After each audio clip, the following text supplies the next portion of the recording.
Good evening, ladies and gentlemen. A very warm welcome to all our participants, dignitaries, and speakers to the Fireside chat on Wisdom for Startups from Grownups, organized by the IMC Chamber of Commerce and Industry. All participants will be muted to avoid any disturbances during the course of the session. To consume less bandwidth and have clarity, you are requested to stop video streaming at your end. Kindly post all your relevant queries in the chat section so that the same can be addressed during the Q&A session by the moderator. So, as we begin our session, may I request Mr. Rajiv Poddar, President IMC Chamber of Commerce and Industry, to present the welcome address. Over to you, Mr. Poddar. Thank you, Selvi. Thank you very much. Respected Gopal Krishnan ji, Narayanan ji, Kakkar ji, distinguished guests, ladies and gentlemen, a warm welcome. It gives me immense pleasure to welcome each one of you to this interesting fire chat on wisdom for startups from grown-ups. Corporations do not exist in isolation. They are always part of something else, something bigger, an ecosystem. Inspired by the secrets of Shinis, Shri R. Gopal Krishnanji and Shri R. Narayananji take a deep dive into the art of growing and sustaining a business. Over the 48 years of his close association with Unilever and Tata's, Gopal Krishnanji has gathered experience and know-how about what makes companies tick, while Narayananji has worked with Coca-Cola, Nestle, and then two startups of his own, has developed keen insights into angel investing and mentoring. On behalf of the IMC, I must compliment Gopal Krishnanji and Narayanji for their amazing book. The book is a culmination of the author's collaborative efforts to bring the best of what grown-ups have to offer startups, presented in the form of an all-important lessons. It focuses on the unique combination of factors that lead Indian management thoughts and practices to become a soft power with the potential to decisively impact global entrepreneurs of tomorrow. The time has come for startups to play a big role in the development and progress of our country, looking at the future. In the next 5 years, there will be a huge number of startups as the country is moving towards becoming Atmanirbhar Bharat. Before I conclude, I would like to say a few words about IMC. Established in 1907 and having its headquarters in the heart of the city of Mumbai, the IMC Chamber of Commerce and Industry is an apex chamber of commerce, trade and industry in the Western region, with its membership base of over 5,000 members and over 150 trade associations affiliated to it. Together, it represents and advocates interest of over 4 lakh businesses and industry establishments across the country from diverse sectors of the industry. Once again, I welcome you all to this interesting event, and I'm sure you will have a lot to take home messages from our very esteemed, learned, and experienced grown-ups. Thank you. Thank you, Mr. Poddar. As we move on to the much awaited fireside chat, without much ado, I hand over the reins to our moderator, Dr. Pradeep Kakkar, former professor, IIM Calcutta. Over to you, Dr. Kakkar. Thank you very much. And thank you for the opportunity to be part of this discussion with the IMC and to very highly regarded authors. I must say that when I first started looking at the term startup, and I looked at it a little closely, it struck me that there is a great similarity between startup and upstart. And it's not just an anagram, but in fact, startups and upstarts may have much more in common than just the letters that they use of the alphabet. And part of what I think today's discussion may uncover is what these similarities are between startups and upstarts in a very positive sense. But I must say that the other thought that came to my mind was that startups really are much more than a business or an economic activity. You know, it's society's way, I think, of regenerating itself. And when I say regenerating, I don't mean that it's a way of getting the stock markets up or the job markets going, but in a way, it's a regeneration of the society's ideational capacity. You know, how do we think? What do we think? What new directions we take? And along with that, it's also a way of societies building up new sociological role models. I mean, one of the issues in striking into new directions for the young is that they need role models, and certainly from that point of view, startups play a very important role. Also, in a transgenerational sense, just as elders pass on knowledge, wisdom, learning to the next generation, maybe startups are a way of society channeling the wisdom that the older companies have accumulated and passing it on to the new companies. And I think that's part of the fascinating set of issues that arise from the book that Gopal and Narayan have placed before us. So I must say, without much further ado, I must say that it's a privilege for me to be sharing a platform on this topic with these authors. Not only is the topic of great interest to, I'm sure, members of the chamber and also to the country, but it's also a demonstration that blood brothers can go beyond doing something brotherly and also do something very professional. And from that point of view, as far as I know, it's also a path-breaking effort in India. So I congratulate the authors, not only for what they have said in the book, but also how they have come together and collaborated. I personally found the book extremely thought-provoking and exciting. It's got stories, it's got unusual analogies. And to me, coming from an academic and of more recently not-for-profit background, questions of entrepreneurship are inextricably linked with questions about culture, about our systems of support, our systems of deterrent. What the literature describes and what was referred to a few minutes ago as our ecosystems, it is these factors that will determine the kind of entrepreneurs that India produces. And it is these factors that will say that whether entrepreneurs find success in India, as well as whether India finds success in entrepreneurs. So let me open the discussion by asking Gopal and Naru a very broad sweep kind of question. And that question is, what's the book about? What are your main messages?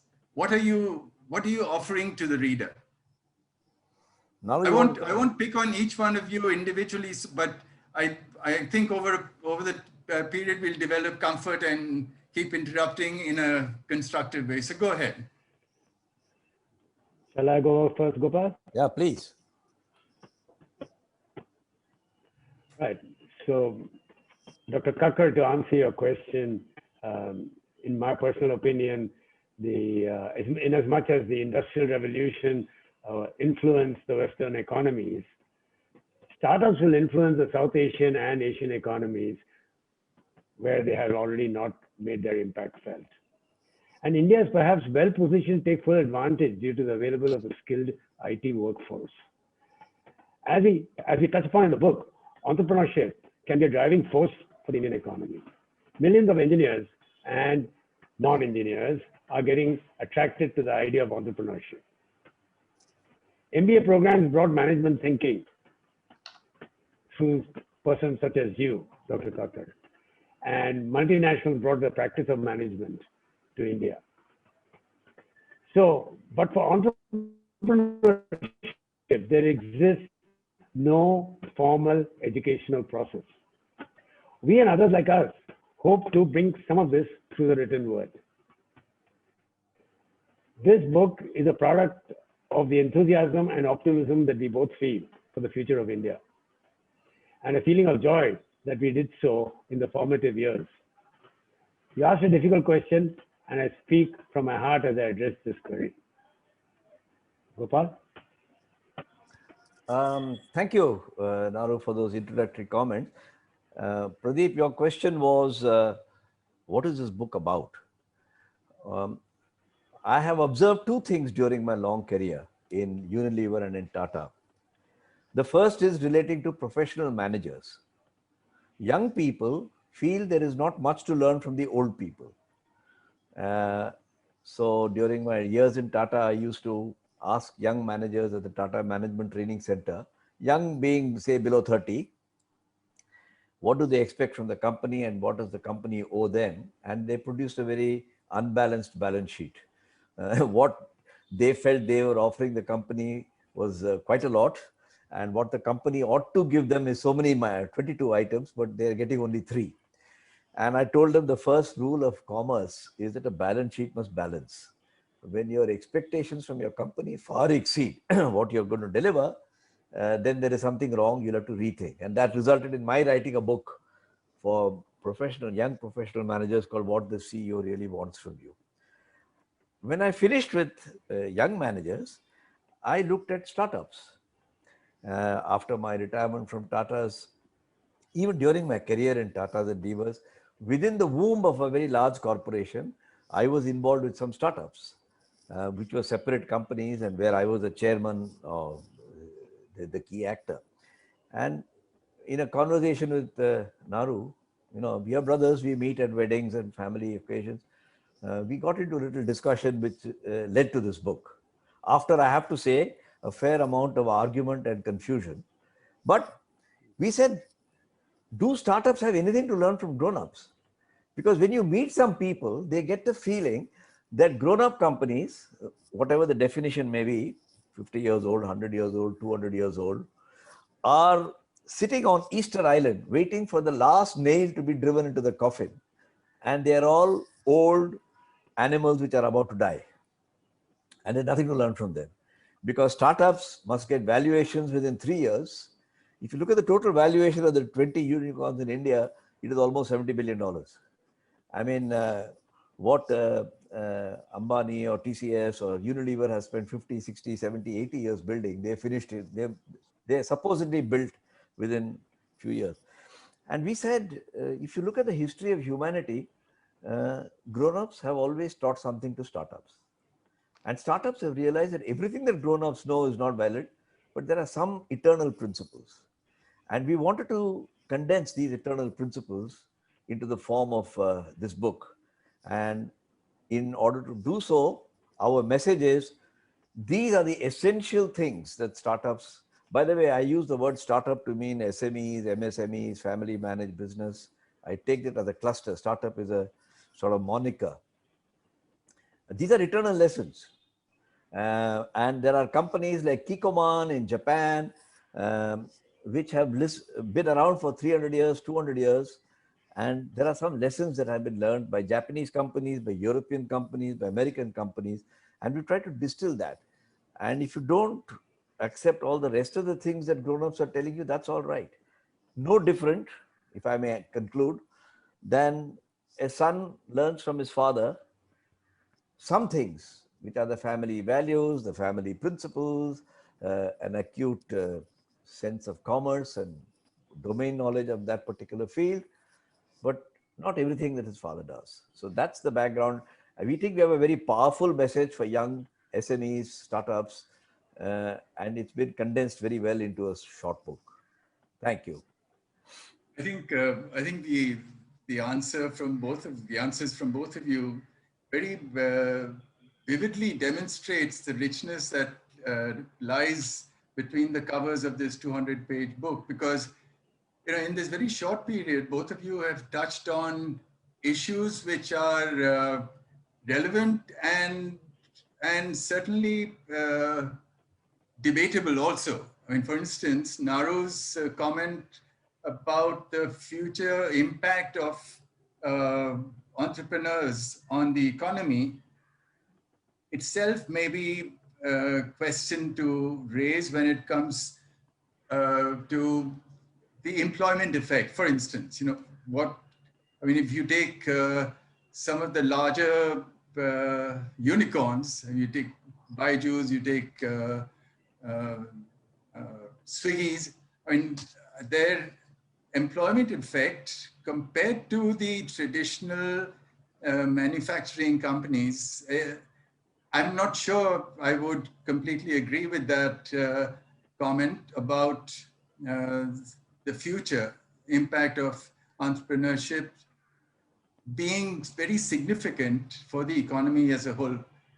I'm just raising that point as a issue to probe further. And similarly, Gopal, in your comments, you raised the issue of valuation and the speed with which companies who we call unicorns have accumulated what seems to be that amount of.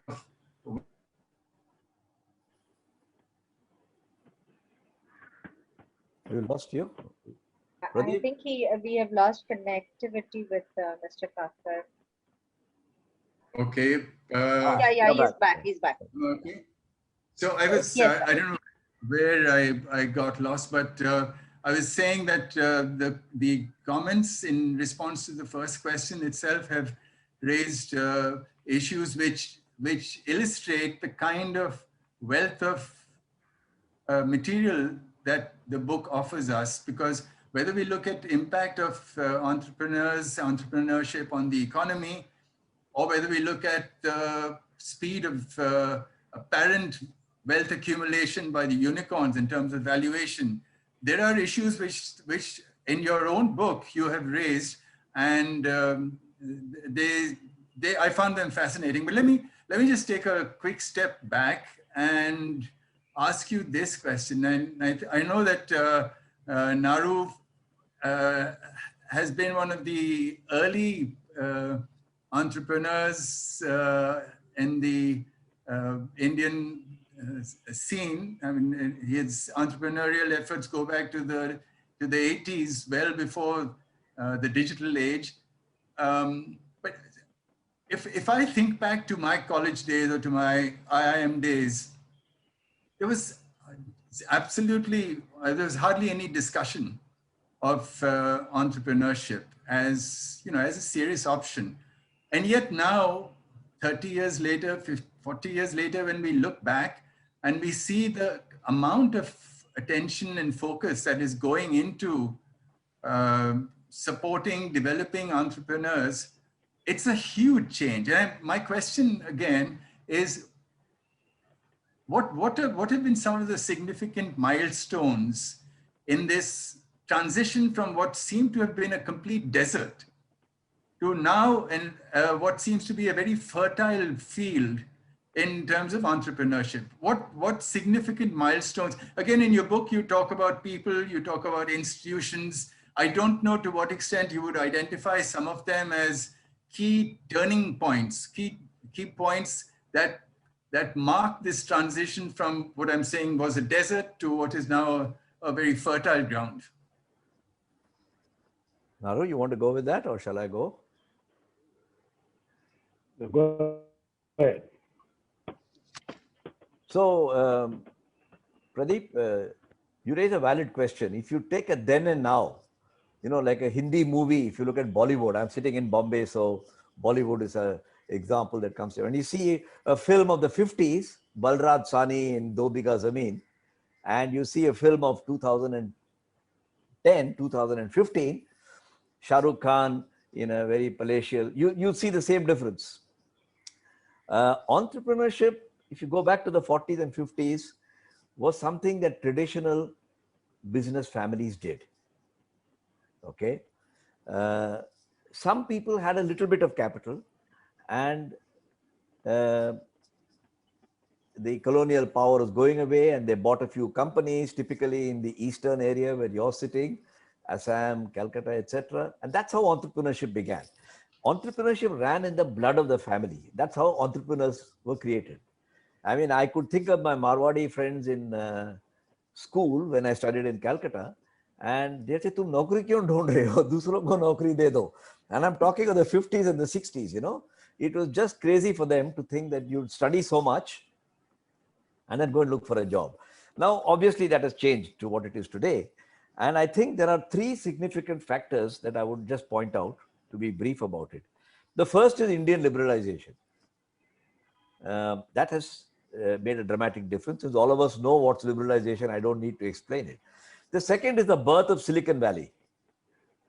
And Silicon Valley has shown the world through a very unique and distinctive model, by the way. You can't replicate Silicon Valley everywhere else, but through a very distinct and distinctive model, which you have described in the book, by the way, how you can make a phenomenal amount of money in a very short time and use that phenomenal amount of money without the banking system to fund other startups. So that is the second. And the third is a shift in the attitude of society, where entrepreneurs are no more considered hucksters. When I was finishing college, or you or Naru for that matter, if you said you're going into business, people would look at you suspiciously. You wouldn't give your daughter in marriage to an entrepreneur very easily unless you belong to that entrepreneurial community. Today, it's not a negative. Society has shifted. We need more shift. So I would point out three factors: a gradual change in society, economic views change due to Silicon Valley, and the birth of liberalization. Naru? So I want to take the example of cricket. And I still remember the early 50s, the West Indies came to India and they were batting and it was 0-2 at Eden Gardens. And millions of Indians rushed to their transistor to tune in. Dare we dream that India could beat the mighty West Indies? And then there was 1983. India beat the West Indies to win the World Cup. Unbelievable. And India poured out onto the streets. These are two distinct phases where Indians began to believe in themselves. And then we thought to ourselves, can we sustain this?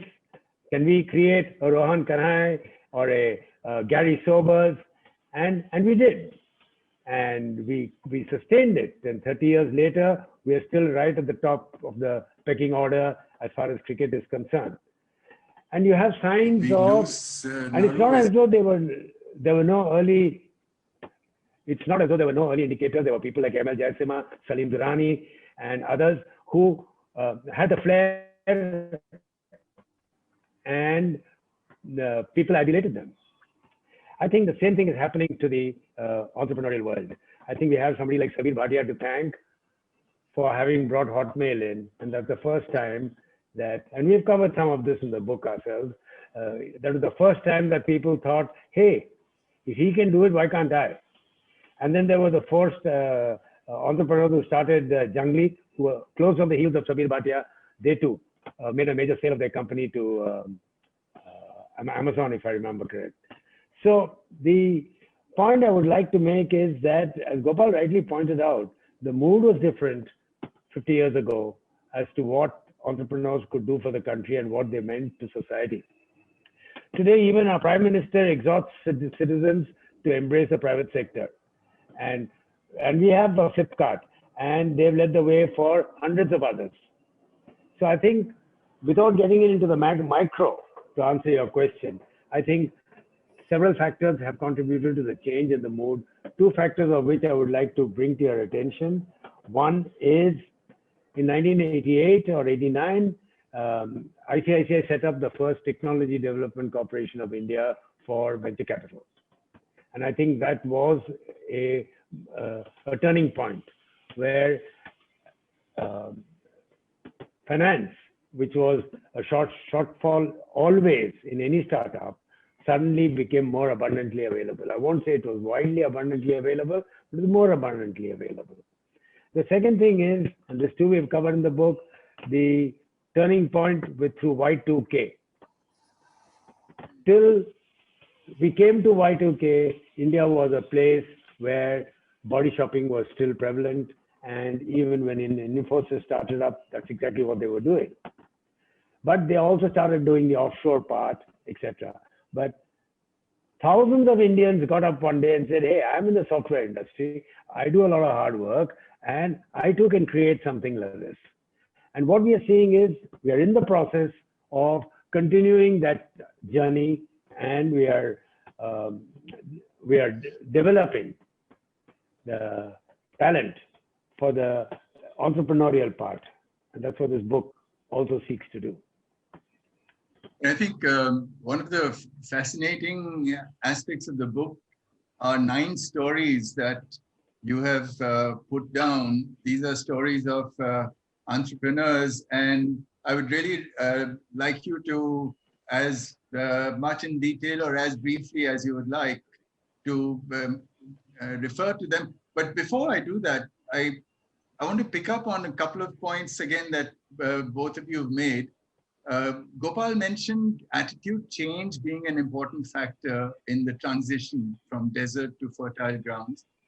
And Naru, you brought up the issue of cricket and the examples of cricket. You know, one linguist said many years ago that part of what conditions the way we think about the world is our language.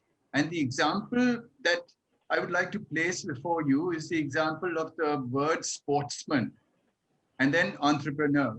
If you take the word sportsman, there is no equivalent in the Hindi language for the word sportsman. The closest you can come to it is khilari.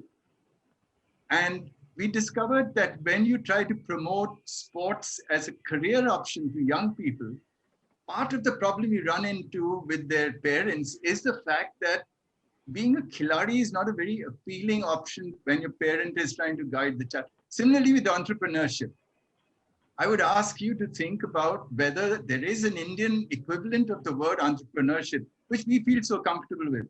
But the closest I could come to was vyapari, which is, you know, a businessman. Or you can think of an industrialist kind of, but entrepreneurship. And we know sort of in our guts what entrepreneurship involves, which distinguishes it from being an industrialist or a trader. The fact, you know, the kind of risk-taking, the wrestling with technology, the valuation game, etc. So, and part of what comes into play is the vocabulary that we have when we think about entrepreneurship, and certainly attitude change and exposure to the kind of entrepreneurial successes that we have seen would certainly be a major factor that at play here. But let me jump on to the stories that are in the book about the 9 entrepreneurs that you interviewed, and maybe we can see if there are patterns there, if there are any lessons that you would draw from them or that you would like to point to. So if you look at our title, we say Wisdom for Startups from Grownups, Discovering Corporate Ayurveda. So I'd like to touch upon that corporate Ayurveda part, which in any case, I'm sure you would ask me a bit later as well. The part of Ayurveda that I would like to really draw upon is long-lasting life, a healthy and long-lasting life. Ayurveda, as you might know, suggests that for a human being to live 120 years is normal. And that can come through good practices, largely arising out of diet practices. So when selecting these 9 companies, I wanted to take companies which were which could arguably be defined as being contemporary. I wanted to take 3 to 4 startups who preceded the dot-com bust. The more glamorous 3 to 4 startups that post dot-com bust, but spread across consumer brands as well as B2B, because B2B is the one that's going to see some action over the next few years. And then one case of a startup unheard of, but called Sri City, which has set up in Andhra Pradesh on the Tamil Nadu border with the primary intention of drawing entrepreneurs from Tamil Nadu into Andhra. I thought this was a bit of a wild card one, and I could include that. So the idea was to give it a decent cross section. We can't fill up a book with 25 of these stories, although they are abundantly available. But we went through a process of selection, and we came up with this bunch of startups. So that answers the first part of your question. I'd just like to point out one other thing to you. The reason why we both independently dwell upon this public opinion of startups is also because when a startup comes in over here, the basic idea of providing employment, once it becomes apparent to the average citizen, certainly 50 years ago, making a profit was a bad word. When I first came to Chennai, and this is well after passing out of IIM, and when I tried to start, when I were constantly telling my wife, well, why are you doing all this? Why don't you work for Binny's and Paris? And it's ironical where Binny's and Paris finally landed up. Paris, mind you, has still been rescued by entrepreneurs, in fact, by the Murugappa group. So I just wanted to bring to your attention that the attitude of people towards businessmen, and it goes back to the definition of startups that you were asking about, remains a bit mixed. And even if you take our income tax officers, despite their high levels of education, they are IAS officers. They construct rules and regulations with the assumption that these rules and regulations will be broken. And how do we stop that? And that's why we come up with such complex rules and regulations. So I would say that pretty much the reason for selection I've given you. We needed to get a cross section, and if you think that it makes that much interesting reading, then I think Gopal and I will have to talk about a sequel to this book. But I'd just like to add, Pradeep, if I may, a small comment. You talked of the impact of phonetics and language. It may interest the audience to know, because there may not be many Tamil speakers in the audience, that the Tamil word for a crook is killadi. Not very different from the Hindi word khiladi. So if you went to Tamil Nadu and somebody refers to you as a killadi, he doesn't mean you're a sportsman. Srikanth would be very upset if he was referred to as a former killadi. And he won't understand what you mean if you told him he's a former khiladi, because he may not understand Hindi.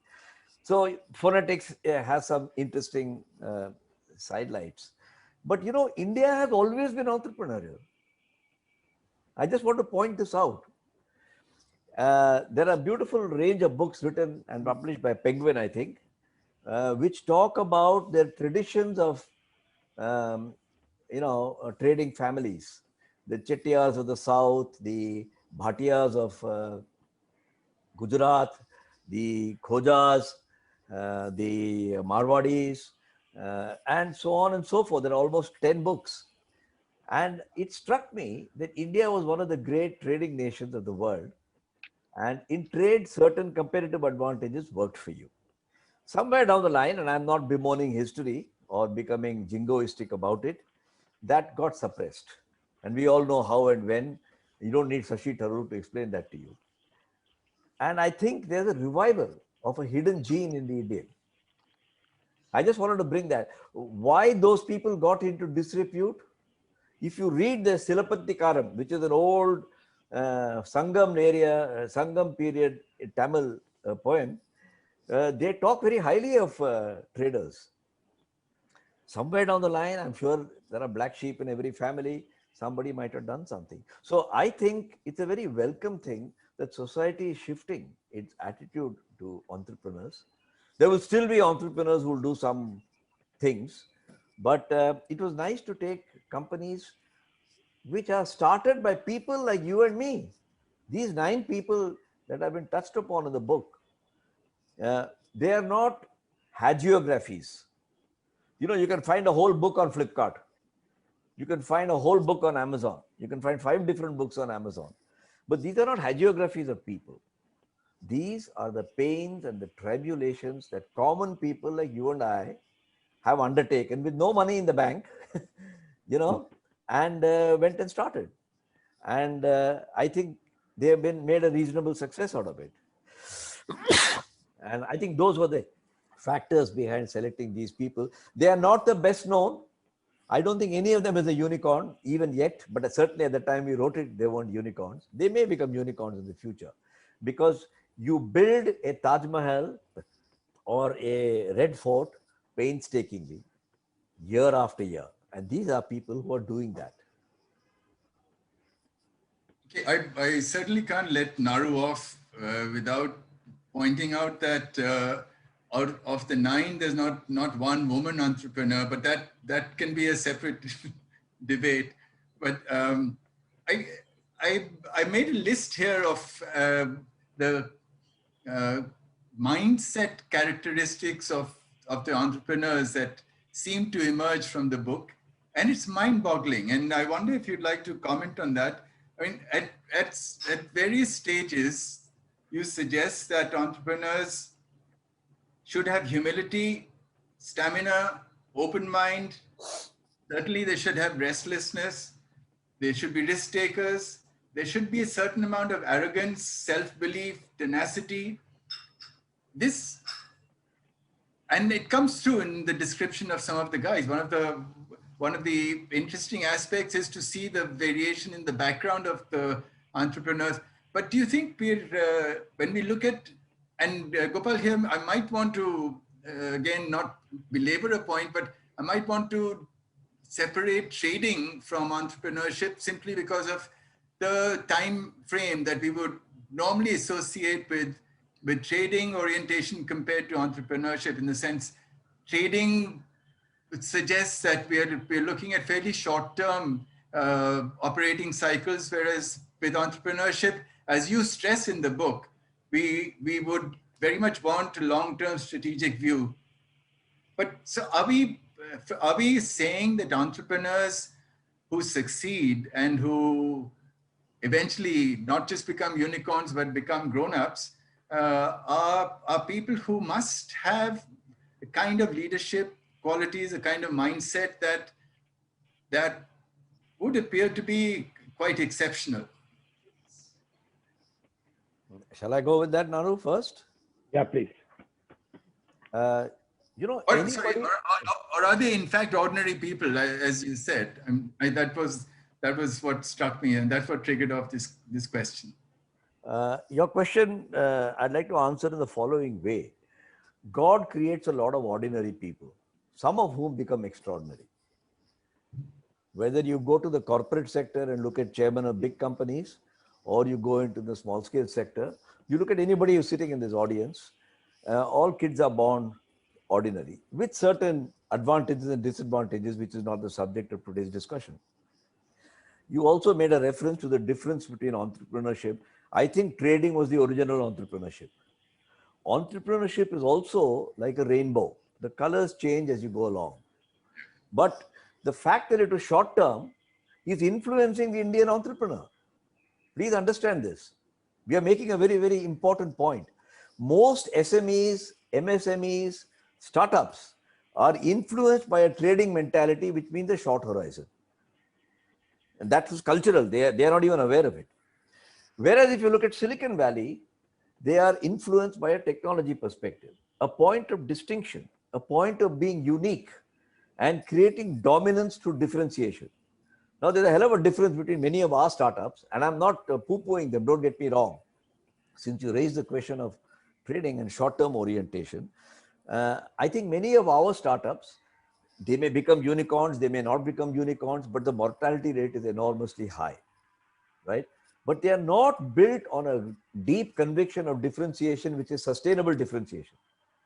A once-off differentiation doesn't make a difference, doesn't give it immortality. So I think it's extremely important point to note that the qualities of the future successful entrepreneur will be what I call the and human being, not the or human being. Our traditional way of thinking tells us you can be kind to people or you can be tough with people. You can be short term or you can be long term. You can be demanding or you can be understanding. And we have been made to choose involuntarily between these two in our respective leadership styles. The future successful entrepreneur will be an and fellow. He has to be demanding and he has to be accommodating. He has to be patient and yet he has to be impatient. He has to be short term and yet he has to be long term.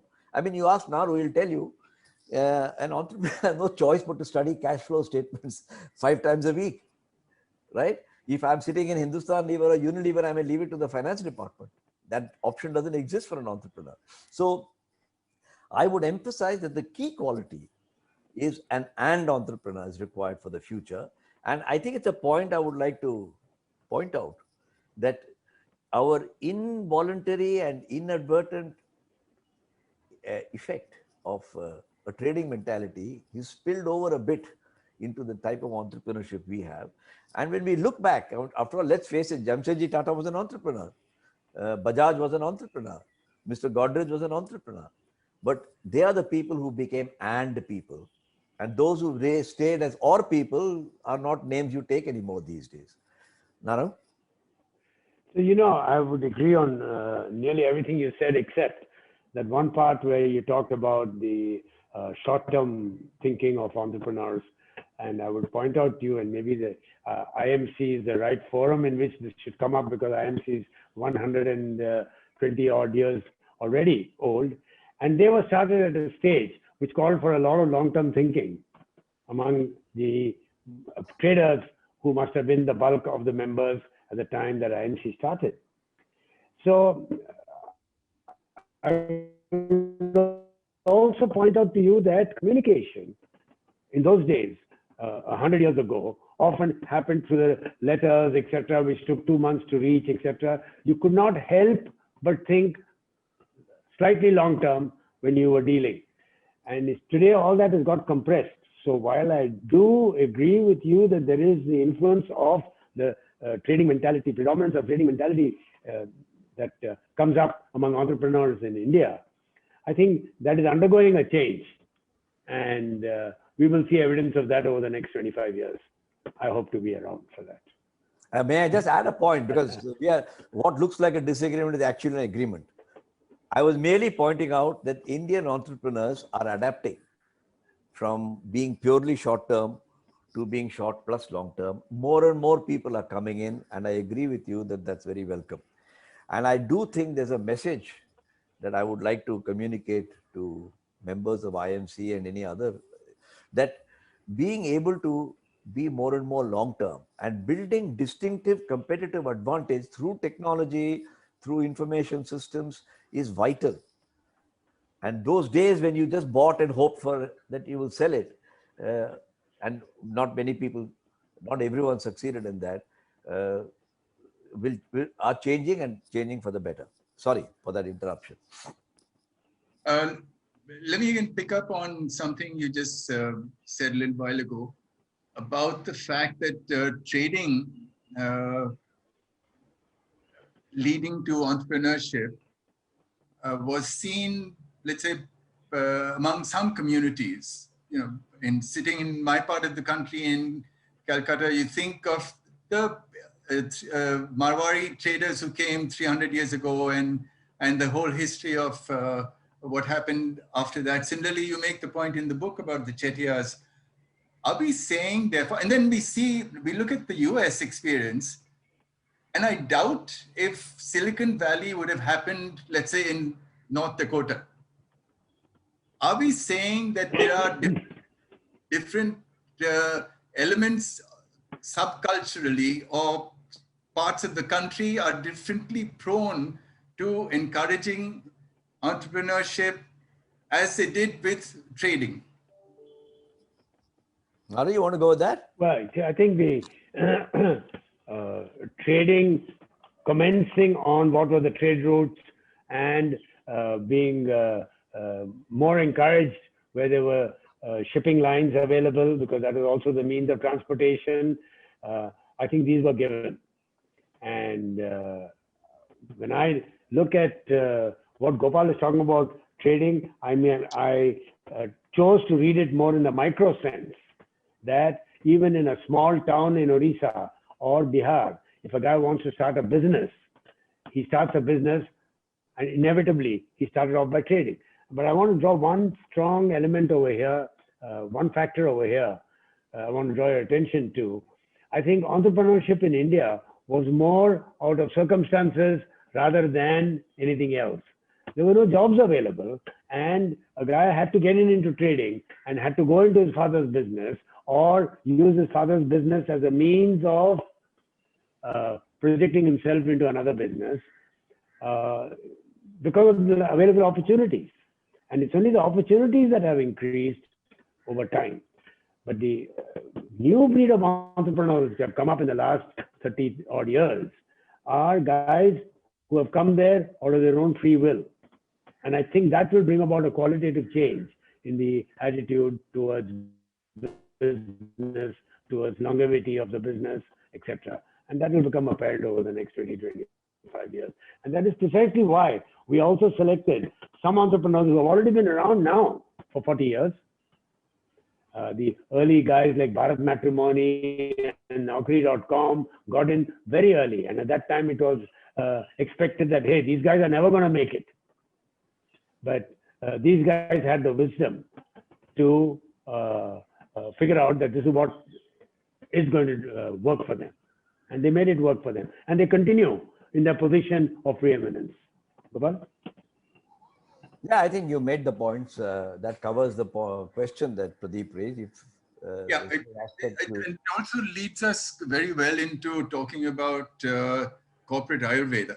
When you mentioned earlier that Ayurveda being the science of long life, and one of the fascinating aspects in the book are the parallels that you keep drawing between the human system and, let's say, the corporate or organization systems.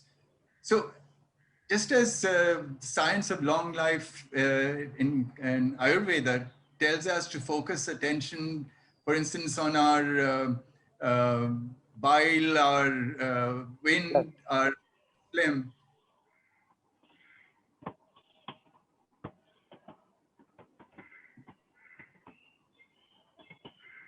I think we again lost. As soon as he said bile, wind, and phlegm, he lost his voice.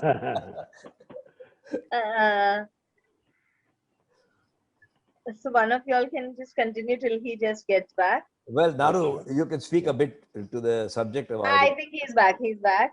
He's Yes, back. yes, Pradeep, we missed the large majority of the last 4 minutes, which you were, what you should have been talking about. So why didn't you start again? You were at bile.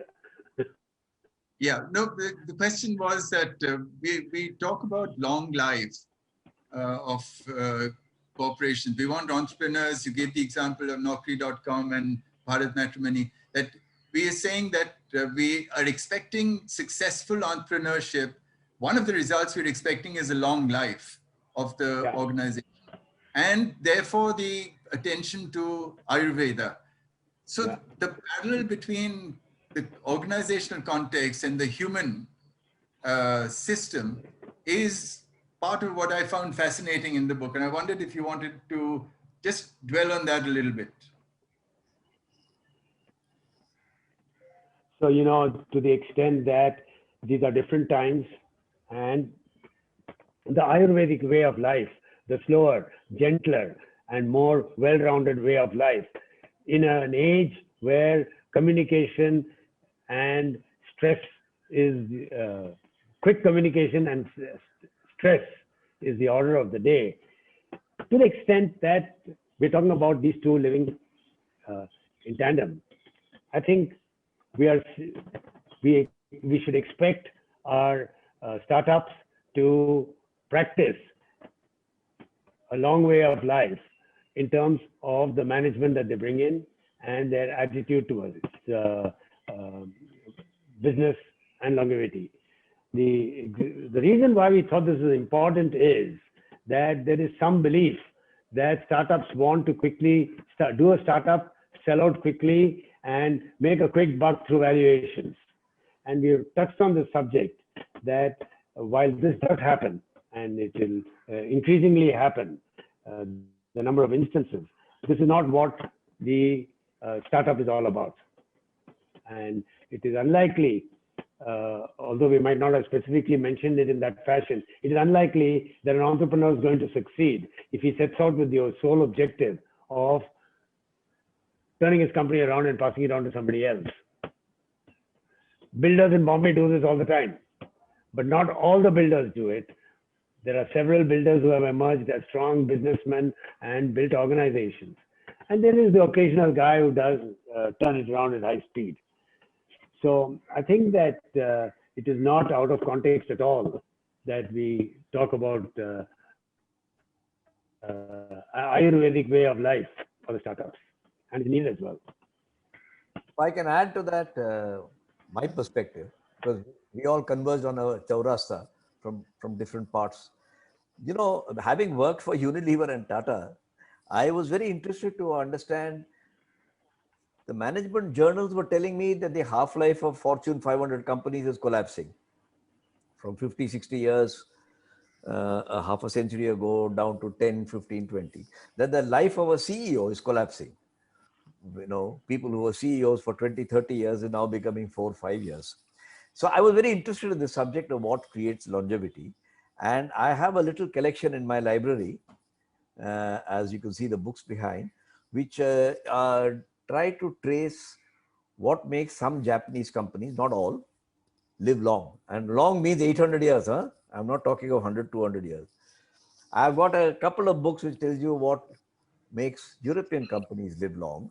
And I got a couple of books which talk about American companies, though the long in an American context is a bit limited by its history.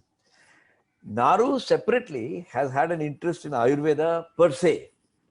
And where we found the Chaurasta is to regard the enterprise as a human being. After all, it's a social thing. You know, people get together, they work together, they earn a profit, they earn a living. And it's like a family. And I don't use the word family in any emotional EQ sense. I'm saying it's an enterprise.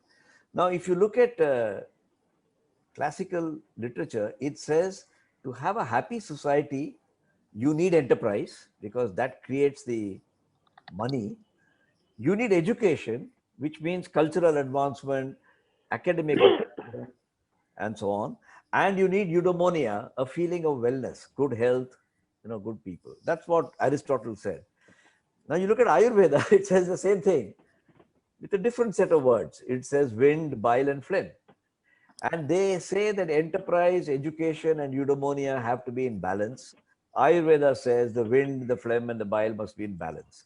That's how we met at the Chaurasta and we called it the corporate Ayurveda because the principles that apply to good long life in human beings perhaps also apply to corporations. And when I look at my 50 years in Unilever and Tata, I can think of many examples which have been chronicled, of course, which show that that's exactly what they have practiced without calling it any fancy names. So I just thought that might help. Certainly. But how should this happen, Gopal? How should startups learn from grown-ups? You do touch upon this in the book. I wondered if you would share with us.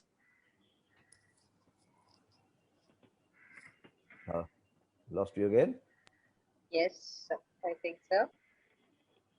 So please continue. Okay, I think you wanted to say, I wonder whether you would share with us what are the key lessons. I'm assuming that that's your question. And this is actually what we've called the secret sauce. It appears in chapter 10 of the book, the last chapter of the book. Can you hear now? Ah, yes. I presume your question was, can you share those secrets which startups must learn from?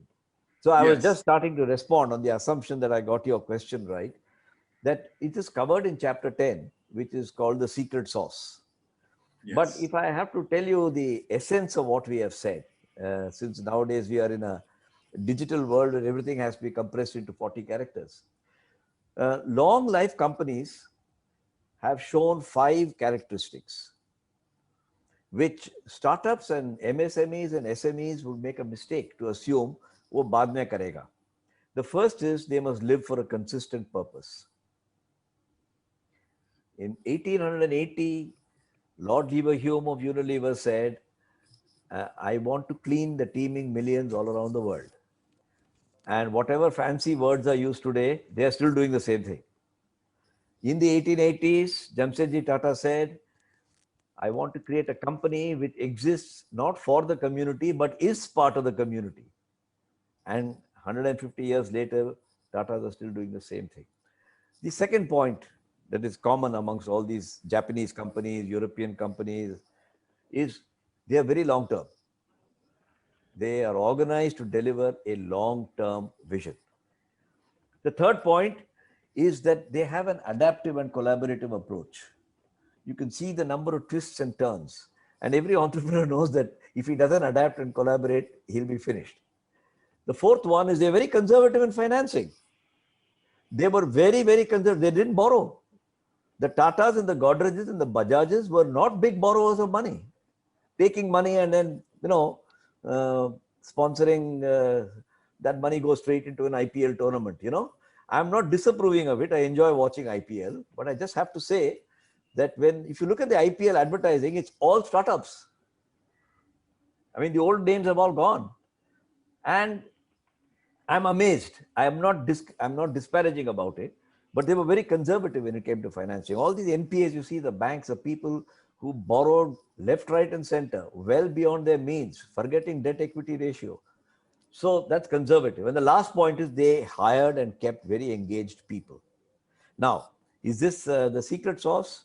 Well, it's happened to many companies. It is worth pointing it out, and that's all that we are doing. I'm not criticizing or disapproving. That's not my role, and it's not given to me to do that. But these are very valuable lessons, and I hope I have answered your question. What can startups really learn to the grown-ups? The only one ingredient I think you left out, and I thought it was a delightful conclusion to the book, was when you quote Zorba. Yeah. Maybe you'd like to share that ingredient of the sauce. Exactly, the idea that you have to have a little bit of madness, That certainly is true. Many people might have seen the film Zorba the Greek, written by Kazantzakis, and it's about a very ambitious businessman who wants to mine, and he comes to Greece to mine. And in order to show him around, he takes a rather odd companion who likes to fool around with the girls, dance and drink in the evenings. He works hard during the day. And at some stage in the middle of the movie, in the middle of the book, he tells this companion of his, he said, you're always fooling around. How will you make anything good in your life? And the reply given by this young man to the boss, as he calls him the boss, he says, boss, you got to think about it. You got everything you want in life. You got money, you got fame, you got richness, you can travel anywhere, you can do what you like. But the one thing that you lack is a little bit of madness. And if you can't have a little bit of madness, you can't enjoy life. And the boss says to him, what do you mean by a little bit of madness? He said, dance with the girls, have a drink. Come on, I'll show you how. And a very beautiful dance. That's the famous Zorba dance that all of us know about. And he dances with the boss and transforms his boss to saying, you're earning all this money for some long-term purpose for yourself. You don't have to be lighthearted about it, but don't take yourself too seriously. He didn't say this, but I'm saying it. The crematoriums and the smashans of this country are filled with people who thought they were absolutely very important. But frankly, after they moved on, left an institution and the world moved on. I loved what President Eisenhower's mother told him. He said, don't take yourself too seriously. Put your hand into a bucket of water And then you pull your hand out, you'll find there's a gap, but the gap is very quickly filled up and it's a bucket of water again. That's the impact you're going to have. So just do your job seriously. And I think that's a very nice message. Great. That's a great note to end on. I see that we've taken almost 50 minutes and I don't know if there are questions that are waiting to be asked, but certainly if I can hand or should I take the questions? Go ahead, please. You'd have to be unmuted. Yeah, just yes, Mr. Karakiwala, you have a question? Yeah, thank you, Gopal and Mr. Narayan. It's been a fascinating discussion. But I have a comment or an observation. Most of these startups that we see or the unicorns that we see are born digitally. They've been born digitally and they have been going up digitally. But a lot of our economics say that, there are not many entrepreneurs who build factories on the ground and do things like that, which are, entrepreneurial in nature. These days we see only companies which are born digitally. That's one observation. Second is when I look at Korea, a country of 50 million people, there are at least 20, 30 companies which are over $100 billion in revenues or even more. A small country like Korea. And when we look at India, we can count on our fingers how many are there, 3, 4, 5 maybe.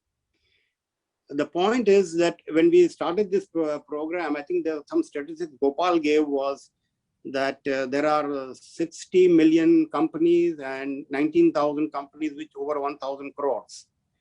So the point I'm trying to make is over 10 crores, not 1,000. Over 10 crores. Over 10 crores. 19,000 companies, only over 10 crores. Yeah. Now the gap between 60 million companies which are established or registered and 19,000 which are 10 crores, there's a huge gap. What is it that comes in our way of entrepreneurship that doesn't allow these companies to reach the potential which Korea has? Yeah, I'm just giving an example of Korea with 50 million people and India with 1.3 billion people. So what is it that comes in our way of entrepreneurship as we see it? Though we say we have a lot of entrepreneurs, but somewhere along the line it blocks. And we can't get companies which become mega size like Ambani's, Adani's, Tata's, Birla's. We can only name a few. We can't name many more. So is there any observations or something to learn from this? I think if I may take that question, Naru. Yeah. Juser, you make 2 points, and I'm sort of funny. The first is technology companies versus traditional companies. That's the first point you made. And the second point that you make is scale and size. Now, the point about scaling is a very important one. It applies equally to let's not get carried away by 20 unicorns or 100 other companies. It's called the valley of death. In the technology entrepreneurial world, it's called the valley of death. That it's easy to get a great idea. It's easy to get that, not easy. You can get a great idea, you can set it up, you can get funding, but you'll come to a stage when it's a valley of death. And then that's where you get locked in. So there's a whole thing on blitzkrieging and scaling, and that's written about in one of the chapters in our book about scaling. And scaling is a subject that applies to both technology companies, and the valley of death applies equally to second thing that I want to say is the principles, whether you're a technology company or a traditional company, of building scale and success. You take a company like DMart. They are shopkeepers, if you want to use a very pejorative expression. What is DMart? They're running supermarket stores. They may have a digital backbone, but that Hindustan Lever also has, and Ambani also has, Reliance also has. But they are not technology companies. And look at the valuation DMart has achieved. This is right under your nose in the last 10 years. So he has followed certain principles. I have not studied DMart, so I don't want to make a big point about demand, but I do want to say that there are traditional type of companies.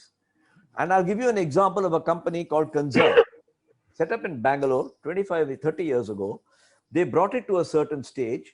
They could not scale up. They recognized the valley of death and they wanted their idea to continue. They sold to Schneider Electric, a French company, and French company loved this company so much because of all those principles that Schneider Electric created a new division called Conserve Electric.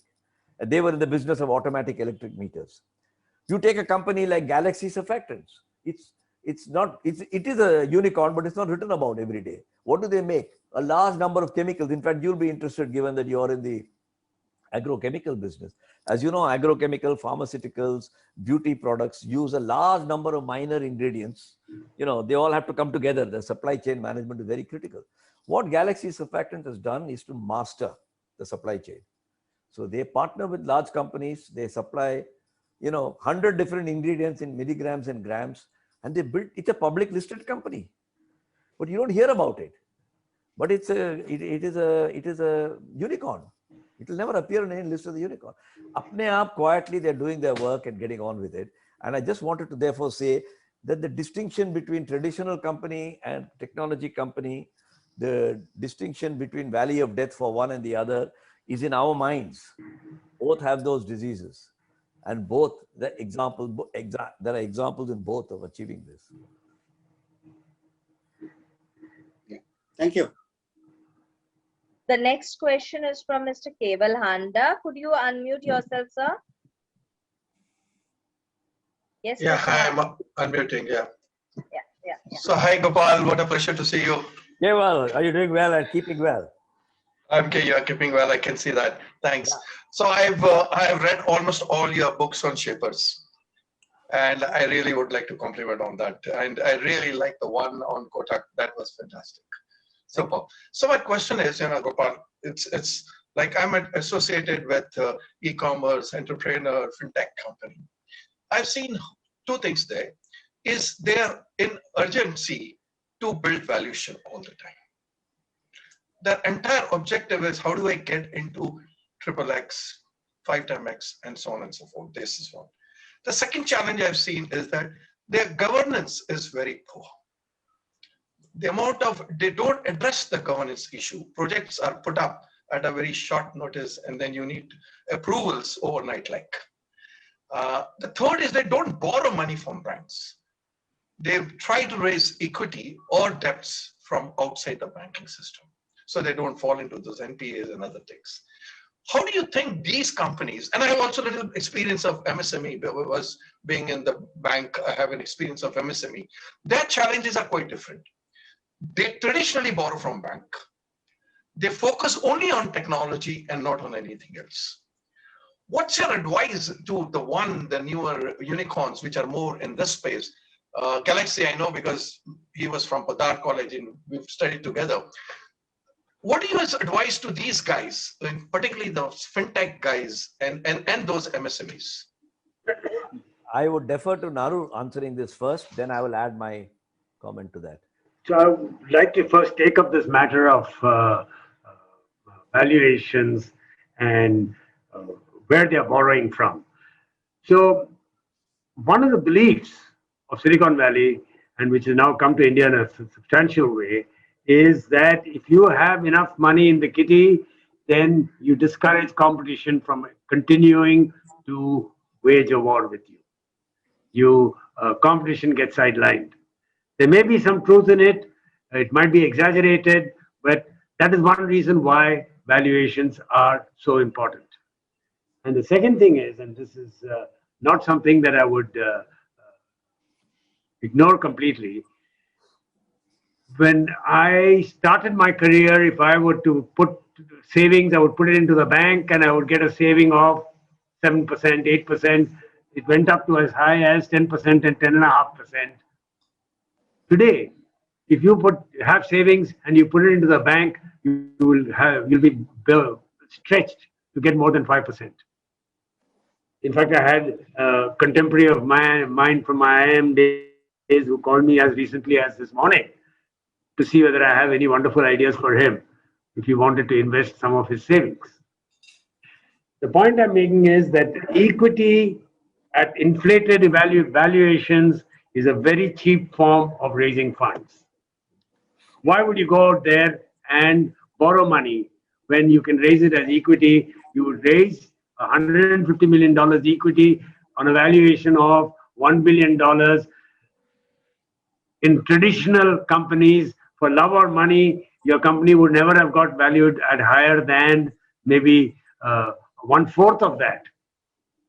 And then you would borrow money, and then even if you are paying 5%, 10% interest, that interest amounted to a significant amount because that's a requirement of funds. So I would say that I wouldn't ignore the fact that at inflated valuations, equity is a cheap form of borrowing. And there is the sharing of risk involved as well. Gopal? Keval, I'm coming to your question from a somewhat different perspective from Naru. From a purely financial point of view, you could argue what he argued, that equity is a cheap form of finance. I prefer to explore it with a bit more rigor. And what I have in mind as rigor is the traditional view of business has been you use equity to build assets and you use debt to run your operation. And the question is, are you doing enough to build an asset? And some people are, because they are investing it in developing a completely new algorithm or a new offering to the consumer. They're bringing in artificial intelligence or machine learning or something different. And that's an asset. It doesn't have to be metal, physical steel structure. But I would question, this is my personal view, I would question whether spending 50 crores on IPL sponsorship is building an asset, Gopal, if you notice. No, 1 minute. Let me just finish what I'm saying. They think they're building an asset. It may not exist in 10 years, many of them. Now, I could be wrong. I'm not saying all of them are wasting their money. But if somebody is giving you money and encouraging you to do it, it's very tempting to do so. In fact, I know of entrepreneurs, Keval, who are pushed by their venture capitalists. I don't want to give the impression venture capitalists and PE people are stupid, but they come from a Silicon Valley type of thinking. In Silicon Valley, when a venture, and they're very smart people, venture capital, private equity people, when they see that there is a point of deep differentiation, they say, go move fast. Their judgment and my judgment may be different. It's their money after all, and I'm nobody to comment. But I do believe that the question that you're asking about what would you tell those people is to ask them to think deeply whether they're really building an asset. And if they're convinced they're building an asset, that's fine. In my personal view, some of them are not. I can't say all of them, but some of them. Keval, yeah. Go ahead. I'll just unmute you, sir. Yeah, Mr. Handa. I mean, absolutely right. But if you really see, that goes back to your question of long-term and short-term. Right.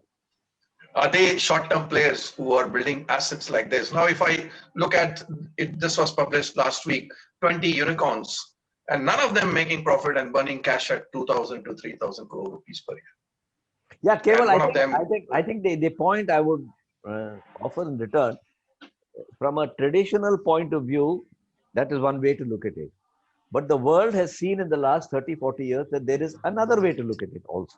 Amazon didn't make money for 11 years or 12 years until they built up Amazon Web Services to fund this. So I think the question you asked is, what would you tell them? And I would just tell them, think deeply. Are you using money sensibly? But having said that, that may not be a black and white answer to what you asked. Thank you, Gopal. Thanks, Naren.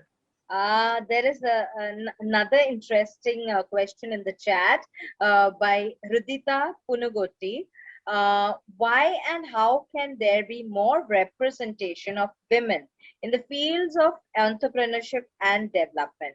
Because women have very recently got the opportunities to explore the option of having careers. How important do you think it is? Naru, you want to go there? Yeah, I think There's no saying that it's very important. I think there's a time and a place for everything, and it will eventually happen. And I expect it will happen over the next 5 to 7 years. I don't think that there is any concerted effort to keep women out of the entrepreneurial uh, ring, as it were. It just hasn't happened in large enough numbers. And we are seeing the first few happening right now. And Kiran Majumdar is a classic example of somebody who has uh, pulled through all this and more. And you will start seeing more and more examples of women entrepreneurs, but in the same ratio as they are applying. So if entrepreneurs are coming in for startups, women entrepreneurs are very few in number. As an angel investor, I see that out of every 100 startups that come and present to us, hardly 5 have a woman entrepreneur. So I think it's pretty much in that ratio. I want to add my comment, if I may, which is that women are mankind's greatest entrepreneurs. Okay, I'm not saying this to please the women in the audience. I honestly believe this. I'm the husband of one wife, and the father of 2 daughters, and the grandfather of 3 granddaughters. And I tell you one thing, the risk that they take in childbearing, raising a kid, running a home, it's not chronicled. I mean, no IIM runs a program on it, but they are dealing with uncertainty all the time. They are dealing with not abundant capital. They are dealing with short term and long term at the same time. They are dealing with building values in their children. No mother will say, "Abhi sab jhoot bolne do, 15 saal ki umar mein usko theek karenge." Right? Women are the natural human entrepreneurs. And I have learned a lot. My wife doesn't believe me when I say this, but I've learned a lot by observing how my wife raised our kids and how our kids are raising their kids. And it's the mother always, and my daughter-in-law in this particular case. So the first point I want to make is women are natural entrepreneurs, men are artificial entrepreneurs. And women have such a full-time job being natural entrepreneurs. Some of them are not getting the time to do this. And therefore, this 5 out of 100. Naru's wife is a fantastic entrepreneur, and she's a fantastic homemaker. I mean, she has started and set up a company. I'm not going into the detail of it.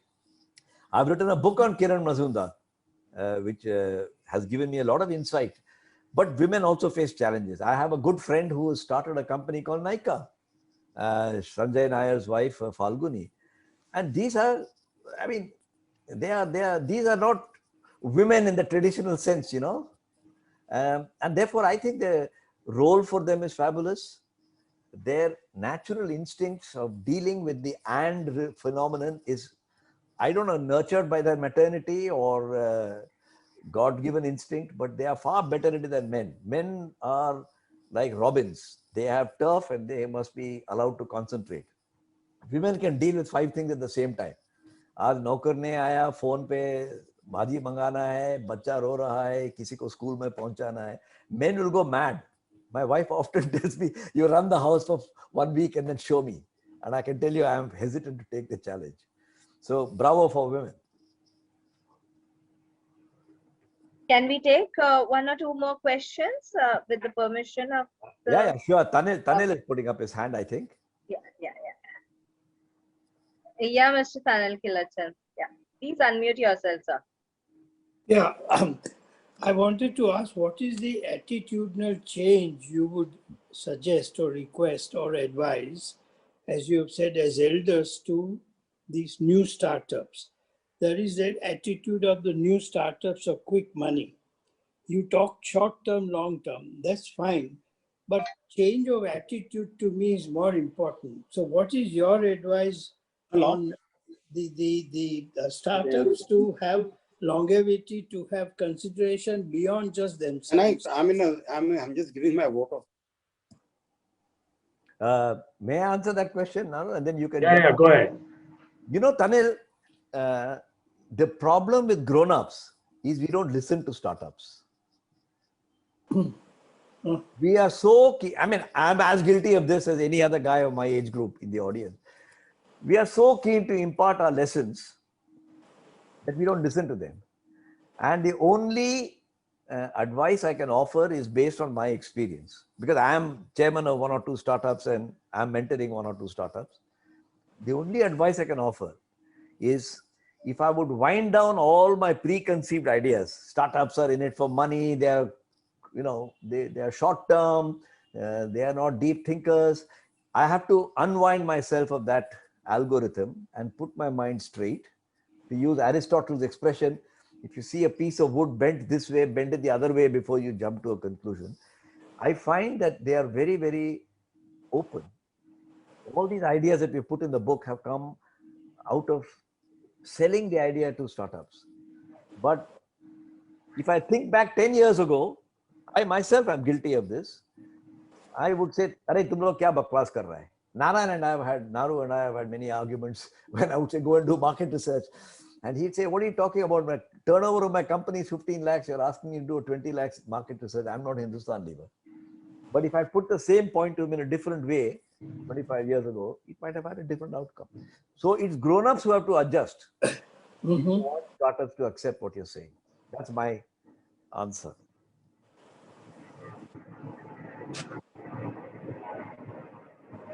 Can we take more questions, Mr. Vice President? Anita, do we have time? Anita? Juicer has to take a call on this because he has to Yes. raise a vote of thanks. And, Yes. Sir, should I take more questions? 1 or 2 more questions, sir? You can take one question if you will. Oh, okay. So 1 more question from Dr. Keyur Bakaria. What would your take-home message be for those who will be starting business with zero or very little capital? Naru, this is very much your question. So join another 900 out of 1,000 startups who start with zero or very little capital and don't pay themselves a salary for at least 2 years, 3 years, maybe more, until the first angel investment comes along. And I think my impression of startups is not people who spend too much money, etc., etc. Most of them are bootstrapped. They work very hard and they put in enormous amount of sweat for very, very, very little return in the initial period. So I would suggest to Mrs. Bakaria, you said, right? Yes, I would suggest to Mrs. Bakaria that don't worry, you're in good company. Just get in over there and get started. Okay. Thank you. Thank you for that lovely session. As we come to the conclusion of this informative and knowledgeable session, may I request Mr. Juicer Khorakiwala, Vice President, IMC Chamber of Commerce and Industry, to present the vote of thanks. Over to you, Mr. Khorakiwala. Thank you. Good evening, everybody. Mr. Gopal, Mr. Naru Narayan, Mr. Pradeep Kakkar. I think it's been a very, very informative and wisdom-thrown evening for all of us. I just want to share a few takeaways for the audience and for all of us. So Gopal talked about entrepreneurship as a rainbow. I think it straddles a lot of right from startup to grown-ups. Entrepreneurship is indeed a complete rainbow. He also talked about and or. I think tolerance versus intolerance, patience versus impatience. I think you can't have. It's not, entrepreneurship is not black and white. Leadership is not black and white. It is a mix of gray. So it's and is always there. And thirdly, I think Mr. Naru Narayan mentioned about the secret source of conservatism. I think this is very, very important, the secret source of, and that from my own personal experience, I've seen in Japanese companies, how sometimes how conservative they are and they live so long as far as the organization goes. So these are the few takeaways. And lastly, I must end on a little lighter note, which Ms. Gopal mentioned, that women are natural entrepreneurs and men are artificial. This is going to be music to my ears, music to the ears of my wife. Let me assure you of that. So thank you so much, all three of you, for a wonderful evening. And thank you the audience for your patient hearing. Thank you all. Thank you. Thanks a lot, and all the best to everybody. Thanks for giving Thank us you. the platform. Thank you. Amit, Anil Bhai, Rajiv, and Juzer, and Anita. Bye. Thank you for Thank honoring us. you. Thank you very much. Thank you. Bye-bye. Thank you, Dr. Kakkar and Gopal. Thanks. Thanks. And to IMC. Bye. Thank you. Thank you very much.